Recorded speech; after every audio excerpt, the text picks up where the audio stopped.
요즘 AI 분야 정말 뜨거운데요. 관련 기업들 주가 보면 뭐 정신이 하나도 없죠. 스노우플레이크, 팔란티어.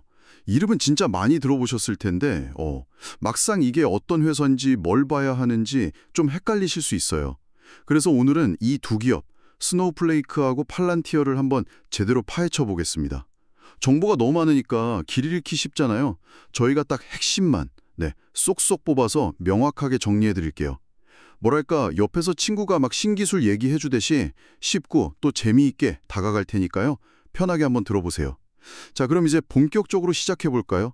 두 회사가 AI를 어떻게 쓰고 있는지, 그래서 성장 동력으로 어떻게 삼고 있는지, 그리고 실제 성과는 또 어떤지, 뭐 앞으로 전망이나 현재 가치 평가는 어떤지 하나씩 짚어보겠습니다. 두 회사 모두 그 AI, 특히 생성형 AI 덕분에 확 떴다, 뭐 이런 평가가 많더라고요.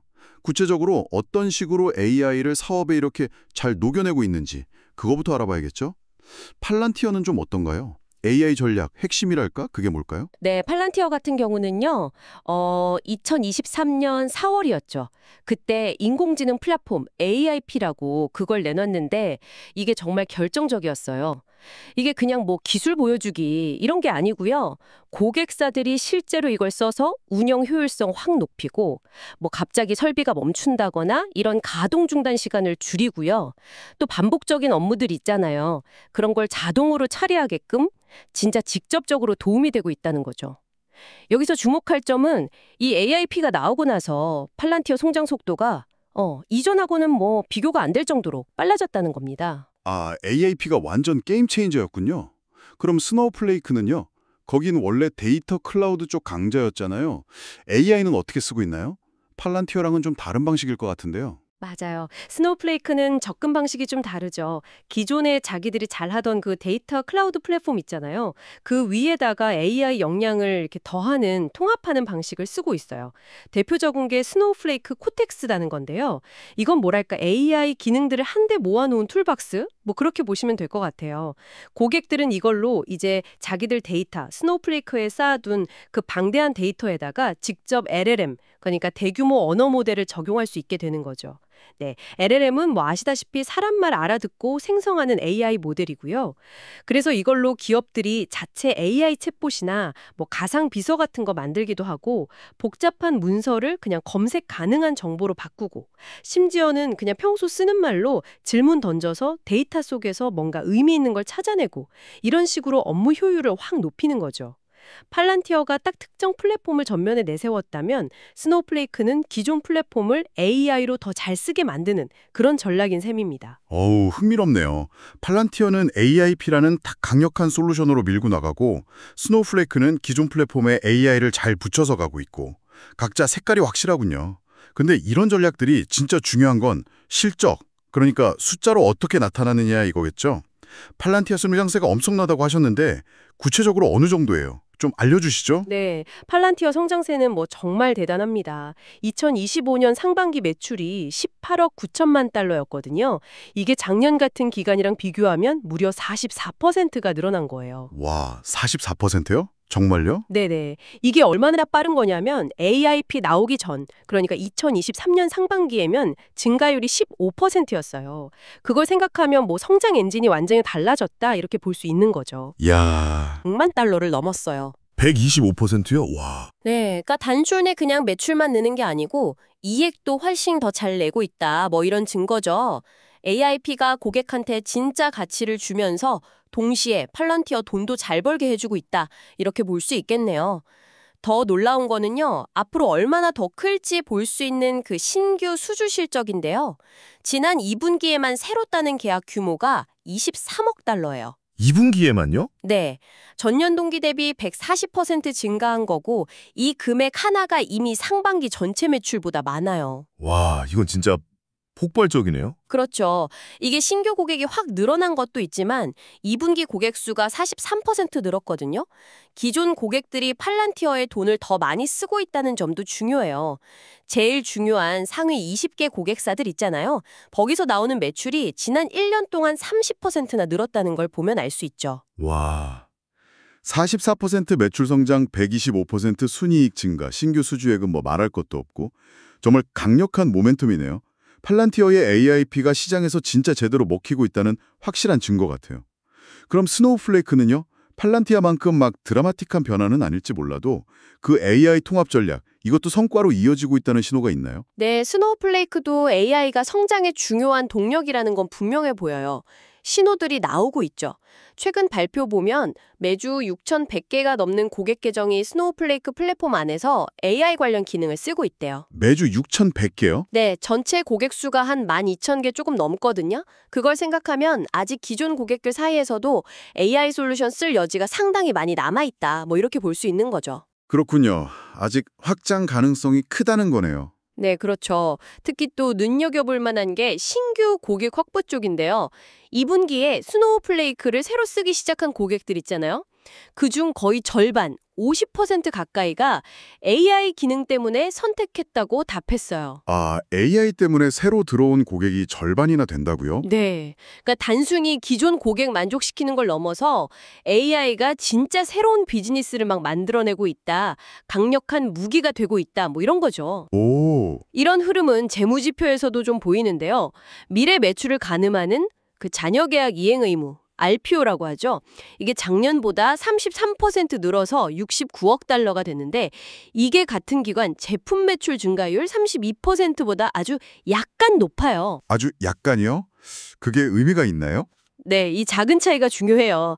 이게 뭘 의미하냐면 신규 계약 따내는 속도가 현재 매출로 잡히는 속도보다 더 빠르다는 거거든요. 좋은 신호죠? 아하, 그렇군요. 네, 그리고 수익성 면에서도 지난 분기 non-GAAP EPS, 그러니까 특정 비용 빼고 보는 주당 순이익이 0.35달러였는데 이게 작년 같은 기간보다 거의 2배 늘어난 거예요. 아주 견조한 성장세를 보이고 있죠. 스노우플레이크도 AI로 꾸준히 새 고객 유치하고 돈도 잘 벌고 있고 내실 있는 성장을 보여주고 있군요. 팔란티어의 그 폭발적인 느낌하고는 좀 결이 다르지만 확실히 탄탄해 보입니다. 자, 그럼 두 회사 다 지금 잘하고 있는 건 알겠는데 얘네들이 뛰고 있는 시장 자체는 어떤가요? 그 크기나 성장성 같은 거요. 나무만 볼 게 아니라 숲도 좀 봐야 하잖아요. 장기적인 그림은 어떨까요? 물론이죠. 개별 회사만큼이나 시장 환경이 중요하니까요. 팔란티어가 주로 있는 AI 소프트웨어 플랫폼 시장, 이거 전망이 아주 밝아요. 연평균 40%씩 큰데요. 정말 놀라운 속도죠. 그래서 2028년에는 시장 규모가 1,530억 달러, 우리 돈으로 한 200조 원 넘을 걸로 예상돼요. 연 40% 성장이라니 엄청나네요. 네. 그리고 팔란티어는 이 빠르게 크는 시장에서 선도그룹으로 평가받고 있어요. 지금 시장 전체가 크는 속도보다 더 빠르게 신규 계약을 따내고 있다는 걸 보면 앞으로 시장 점유율을 더 가져올 가능성이 높다. 이렇게 보는 거죠. 그래서 분석가들도 팔란티어 매출이 내년엔 33%, 그리고 2027년엔 37%더 성장할 거다. 이렇게 예측하고 있는 거고요. 연 40%씩 커지는 시장의 선두주자라. 야, 팔란티어 설정 스토리가 그냥 반짝 하고 끝날 게 아닐 수도 있겠다는 생각이 드네요. 그럼 스노우플레이크가 보는 시장은 어느 정도 규모예요? 아까 팔란티어보다 더 크다고 하셨던 것 같은데. 네, 맞아요. 스노우플레이크가 공략할 수 있는 그 잠재 시장, TAM이라고 하죠. 이게 훨씬 커요.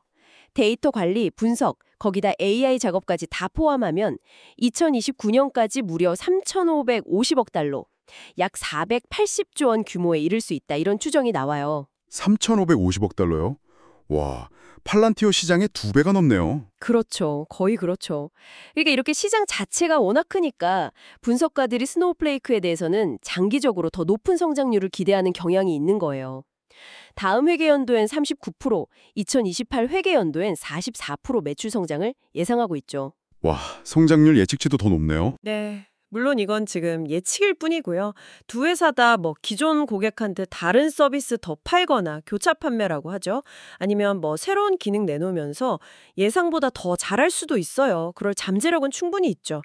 실제로 최근 분기 실적 보면 스노우플레이크 순이익이 거의 2배 늘었고 팔란티어도 78%나 급증했잖아요. 그런 걸 보면 알 수 있죠. 정리해보면 두 회사 모두 AI라는 아주 강력한 바람을 타고 있고 각자 속한 시장도 엄청나게 커질 가능성이 있다 이거네요. 성장성만 보면 진짜 뭐 깔 게 없어 보이는데 근데 이쯤 되면 당리 드는 생각이 있죠. 그래서 주가는 비싼 거 아니야? 여기가 진짜 재밌으면서도 어려운 부분 같은데요. 바로 가치평가, 밸류에이션 문제죠. 네, 정확히 보셨습니다. 지금 스노우플레이크랑 팔란티어 둘 다 주가가 상당히 높아요. 소위 말하는 프리미엄이 잔뜩 붙어 있는 거죠. 이건 뭐 당연히 지금까지 보여준 그 놀라운 성장, 그리고 앞으로 더 클 거라는 시장의 기대감이 아주 강하게 반영된 결과라고 봐야겠죠. 그렇죠. 기대감이 크니까요. 그런데 두 회사를 땡 놓고 비교해보면 특히 팔란티어의 밸류에이션은 매우 높다는 말을 넘어서 과도하다, 뭐 이런 평가까지 나올 정도예요. 과도하다고요? 네, 그러니까 미래에 정말 어마어마하게 성공할 거라는 걸 미리 가격에 다 반영하고 있다, 뭐 이렇게 볼 수 있는 거죠. 스노우플레이크도 물론 싸진 않아요. 거기도 비싼 편인데 팔란티어랑 비교하면 상대적으로는 부담이 좀 덜한 수준이다, 이렇게 볼 수 있습니다. 아, 팔란티어 밸류에이션이 특히나 아주 높은 수준이다. 이 말씀이시군요. 자, 그럼 이 모든 분석을 종합했을 때 이 두 기업을 이렇게 눈여겨보시는 여러분께 어떤 점을 좀 시사해 줄 수 있을까요? 어떤 결론을 내릴 수 있을까요? 종합적으로 보면요. 스노우플레이크하고 팔란티어 둘 다 AI 트렌드 덕을 확실히 보고 있는 회사들이고 정말 인상적인 성장 스토리를 쓰고 있어요. 그리고 또 수주 잔고, 그러니까 받아놓은 일감이 탄탄해서 이런 성장세가 금방 꺾일 것 같진 않아 보입니다. 그래서 두 기업 모두 현재 AI 분야에서 가장 주목해야 할 주식 중 하나다. 이 점은 뭐 분명한 것 같아요. 네, 그건 맞는 것 같네요. 하지만 이제 투자의 관점에서 보면 아까 말씀드린 그 밸류에이션 부담, 이걸 생각 안 할 수가 없죠. 특히 팔란티어 같은 경우는 지금 주가 수준을 계속 유지하거나 더 올리려면 앞으로도 계속 시장 예상을 뛰어넘는 실적, 어닝 서프라이즈라고 하죠. 그걸 계속 보여줘야 한다는 압박감이 클 수밖에 없어요. 그렇죠. 기대치가 워낙 높으니까. 네, 물론 그럴 가능성도 충분히 있긴 하지만 그만큼 위험 부담도 좀 높다고 봐야겠죠. 그래서 이런 맥락에서 만약에 지금 시점에서 이 두 AI 주식 중에 하나를 꼭 골라야 한다면 밸류에이션 부담이 상대적으로 덜한 스노우플레이크가 조금 더 안정적인 선택지가 될 수 있다. 뭐 이런 분석이 나오는 겁니다. 아, 밸류에이션 때문에 스노우플레이크가 좀 더 나올 수 있다? 네, 어딜까지나 현재 시점에서의 분석 결과로는 그렇다는 거죠. 물론 이건 지금까지의 데이터랑 추세를 보고 하는 얘기고 미래는 또 어떻게 될지 모르는 거니까요. 그 점은 꼭 염두에 두셔야 합니다. 네, 오늘 AI 시대의 진짜 스타로 떠오른 스노우플레이크와 팔란티어 두 기업을 정말 깊이 있게 들여다봤습니다. 팔란티어는 그 AIP라는 혁신적인 플랫폼으로 시장을 그냥 뒤흔들면서 폭발적으로 성장했고, 스노우플레이크는 데이터 클라우드라는 아주 단단한 기반 위에 AI 역량을 차곡차곡 쌓으면서 꾸준히 성장하고 고객도 늘려가고 있다는 걸 확인했네요. 두 기업 다 정말 매력적인 성장 스토리를 가졌는데 동시에 아주 높은 밸류에이션이라는 공통적인 특징, 또 투자자에게는 고민거리를 안겨주고 있군요. 맞아요. 오늘 이야기가 딱 그거죠. 성장주 투자가 원래 가진 딜레마, 눈부신 미래 가능성이 보이는데 지금 당장 가격은 너무 비싸고 이 사이에서 어떻게 균형을 잡아야 하냐, 이걸 잘 보여주는 사례 같아요. 분석 결과는 밸류에이션 때문에 스노우플레이크 쪽에 살짝 무게를 두긴 했지만 사실 더 중요한 건요. 이 두 회사가 AI 기술이라는 게 기업 운영 방식이나 데이터를 쓰는 방식을 얼마나 뿌리부터 바꾸고 있는지를 상징적으로 보여준다는 점인 것 같아요. 아, 그 말씀도 일리가 있네요. 네, 그래서 여기서 한 걸음 더 나아가서 생각해 볼 만한 질문은 이거 같아요. 팔란티어나 스노우플레이크 같은 회사들이 제공하는 이런 AI 플랫폼, 데이터 분석 능력, 이런 게 말이죠. 과연 미래에는 그냥 몇몇 회사의 경쟁 우위가 아니라 모든 기업에게 꼭 필요한 기본기, 기본 스펙이 되지 않을까 하는 점이에요. 마치 지금 우리가 인터넷 연결이나 클라우드 쓰는 걸 너무 당연하게 생각하는 것처럼 말이죠. 와, 정말 흥미로운 질문인데요. AI 플랫폼과 데이터 활용 능력이 미래 기업의 그냥 기본값, 상수가 된다면 기술 산업 전체 판도는 또 어떻게 바뀔까요? 단순히 이 두 기업의 주가가 어떻게 될까를 넘어서 AI가 만들어갈 더 큰 미래의 모습을 한번 상상해 보시면 어떨까 싶습니다. 오늘 제가 준비한 이야기는 여기까지입니다.